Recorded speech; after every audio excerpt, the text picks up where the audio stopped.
بسم اللہ الرحمن الرحیم وَإِن كُنتُمْ عَلَى سَفَرٍ وَلَمْ تَجِدُوا كَاتِبًا فَرِهَانٌ مَقْبُوضَةٌ فَإِنْ آمَنَ بَعْضُكُمْ بَعْضًا فَلْيُؤَدِّ الَّذِي اؤْتُمِنَ أَمَانَتَهُ وَلْيَتَّقِ اللَّهَ رَبَّهُ وَلَا تَكْتُمُوا الشَّهَادَةَ وَمَنْ يَكْتُمْهَا فَإِنَّهُ آثِمٌ قَلْبُهُ وَاللَّهُ بِمَا تَعْمَلُونَ عَلِيمٌ۔ کل سے ہم سیکھ رہے ہیں کہ اگر کوئی شخص کسی دوسرے کو کوئی چیز لین دین کرتا ہے تو لین دین کے معاملے میں اسے کیا کر لینا چاہیے، لکھ لینا چاہیے، اسے گواہ بنا لینے چاہیے تاکہ آنے والی زندگی میں کوئی مسائل پیدا نہ ہو۔ اب آ گیا وَإِن كُنتُمْ عَلَى سَفَر، اگر تم ہو سفر میں، وَلَمْ تَجِدُوا كَاتِبًا، اور تم نہ پاؤ کاتب یعنی لکھنے والا، فَرِهَانٌ مَقْبُوضَةٌ، تو کوئی چیز گروی رکھ لیا کرو، کوئی چیز کیا رکھ لیا کرو، گروی رکھ لیا کرو، اور اس کا قبضہ دے دیا کرو، یعنی کوئی چیز گروی رکھ کے اس کو قبضہ دے دو، اس کا مالک بنا دو۔ فَإِنْ آمَنَ بَعْضُكُمْ بَعْضًا فَلْيُؤَدِّ الَّذِي اؤْتُمِنَ أَمَانَتَهُ، پھر اگر اعتبار کر لے کوئی تم میں سے دوسرے پر تو فَلْيُؤَدِّ الَّذِي اؤْتُمِنَ أَمَانَتَهُ، بس چاہیے کہ ادا کر دے وہ جس پر اعتبار کیا گیا ہے اپنی امانت کو۔ وَلْيَتَّقِ اللَّهَ رَبَّهُ،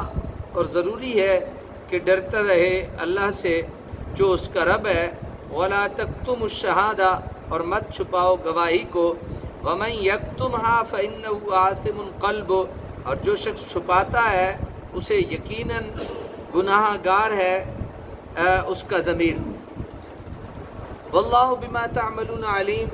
اور اللہ تعالیٰ جو کچھ تم کرتے ہو خوب جاننے والا ہے۔ ایک ہے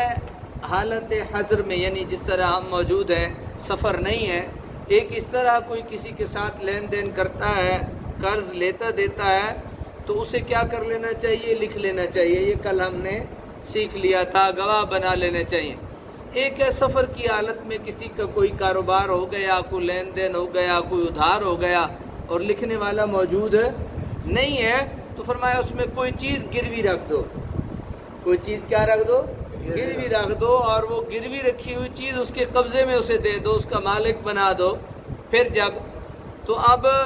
یہاں مفسرین نے لکھا ہے کہ اس کا مطلب یہ نہیں کہ سفر میں ہو تو گروی رکھ لیا کرو کوئی چیز اور حضر میں یعنی حالت امن میں ہو تو نہیں رکھ سکتے، کہا نہیں، حالت سفر میں بھی رکھ سکتے ہو اور حالت سفر کے بغیر بھی گروی کوئی چیز رکھی جا سکتی ہے۔ جو ضروری چیز ہے وہ یہ ہے کہ وَلَا تَكْتُمُوا الشَّهَادَةَ، گواہی کو چھپانا نہیں ہے،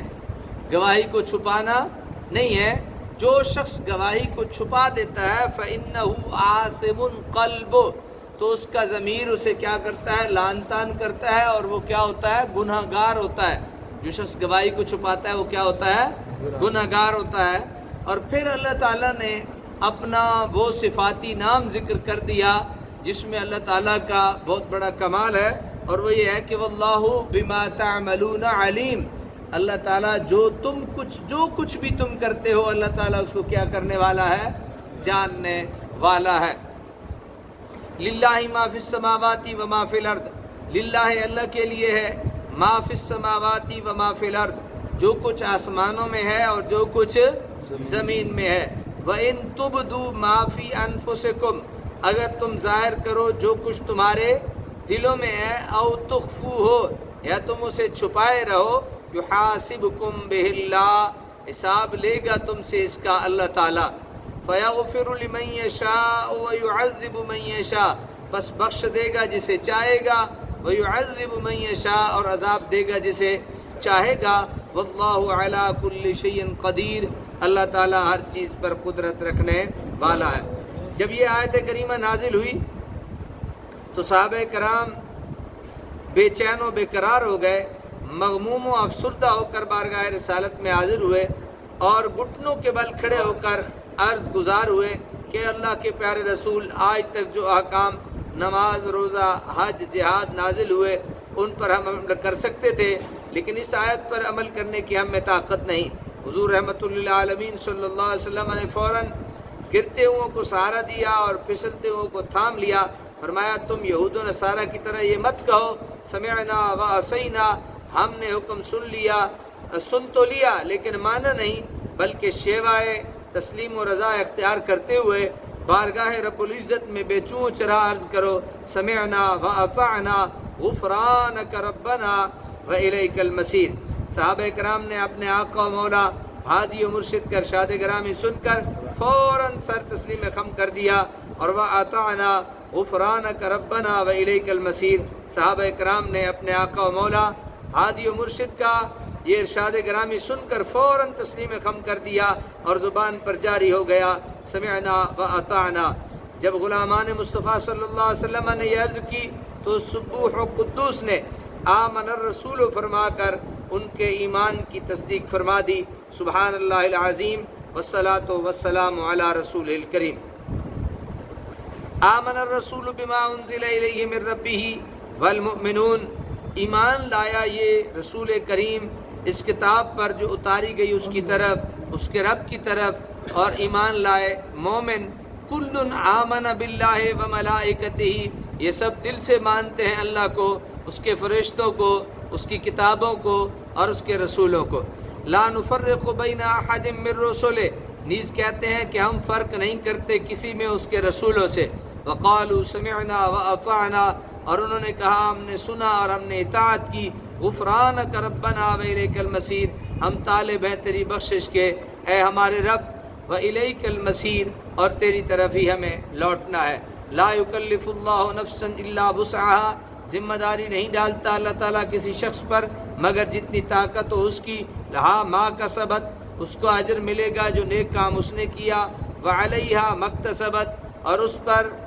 وبال ہوگا جو برا عمل اس نے کمایا۔ ربنا لا تؤاخذنا ان نسینا، اے ہمارے رب نہ پکڑ ہم کو اگر ہم بھولیں، او اخطانا، یا خطا کر بیٹھیں۔ ربنا ولا تحمل علینا اسرا کما حملتا، اے ہمارے رب نہ ڈال ہم پر بھاری بوجھ جیسے تو نے ڈالا تھا علی الذین من قبلنا، ان پر جو ہم سے پہلے گزرے ہیں۔ ربنا ولا تحملنا، اے ہمارے پروردگار نہ ڈال ہم پر وہ بوجھ جس کے اٹھانے کی ہم میں ما لا طاقت لنا، ہم میں طاقت نہیں۔ واعف عنا واغفر لنا، اور درگزر فرما ہم سے، واغفر لنا، اور بخش دے ہم کو، وارحمنا، اور رحم فرما ہم پر، انت مولانا، تو ہی ہمارا دوست اور مددگار ہے۔ فانصرنا علی القوم الکافرین، تو مدد فرما ہماری کفار قوم پر، کافر قوم پر۔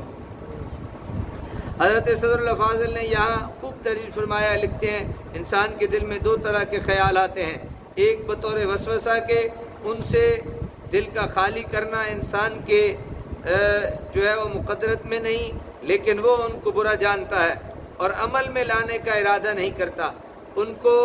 حدیث نفس اور وسوسہ کہتے ہیں، اس پر مواخذہ نہیں۔ بخاری اور مسلم کی حدیث ہے، سید العالم صلی اللہ علیہ وسلم نے فرمایا میری امت کے دلوں میں جو وسوسے گزرتے ہیں اللہ تعالیٰ ان سے تجاوز فرماتا ہے جب تک کہ وہ انہیں عمل میں نہ لائیں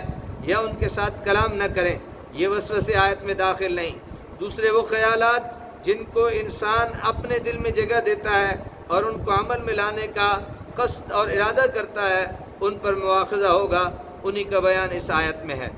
اس آیت میں ایمان کا اجمالی تذکرہ کر دیا گیا، اللہ تعالیٰ کو وحدہ لا شریک ماننا، فرشتوں کو نوری اور اللہ تعالیٰ کی فرمانبردار مخلوق تسلیم کرنا، تمام آسمانی کتابوں کو صحیح ماننا، تمام رسولوں کی رسالت پر بلا استثناء ایمان لانا اور یوم قیامت پر یقین رکھنا، یہ ہے ایمان۔ یہ پیارے پیارے دل نشیں اور اثر آفریں کلمات دعائیہ جملے ہیں۔ کریم و بندہ پرور اور ذرہ نواز مولا تبارک و تعالیٰ اپنے بندوں کو خود سکھاتا ہے کہ مجھ سے یہ مانگا کرو اور یوں مانگا کرو، میرے در رحمت پر دستک دینے کا یہ طریقہ ہے۔ اور جب کریم اور بہت کریم، سخی اور نہایت سخی گدائے بے نوا کو کہے کہ آ مجھ سے مانگ، تو جب وہ گدائے بے نوا اخلاص و نیاز اور سوز و گداز سے عرض کرے گا تو ضرور وہ عرض قبول ہوگی۔ اس دعا میں جسمانی، روحانی، انفرادی اور اجتماعی، دینی اور دنیاوی ہر قسم کی سعادتوں، نعمتوں اور سرفرازیوں کے لیے التجا ہے۔ اسی لیے حضور نبی کریم رؤوف الرحیم صلی اللہ تعالیٰ علیہ وآلہ آلہ وصحبہ وسلم نے فرمایا اوتیت هذه الآیات من آخر سورۃ البقرہ من کنز تحت العرش لم یؤتہن نبی قبلی، کہ سورۃ بقرہ کی یہ آخری آیتیں مجھے عرش عظیم کے نیچے جو رحمتوں اور برکتوں کا ربانی خزانہ ہے اس سے عطا فرمائی گئی ہیں، اور یہ وہ انعام عظیم ہے جو کسی اور نبی کو نہیں دیا گیا ہے۔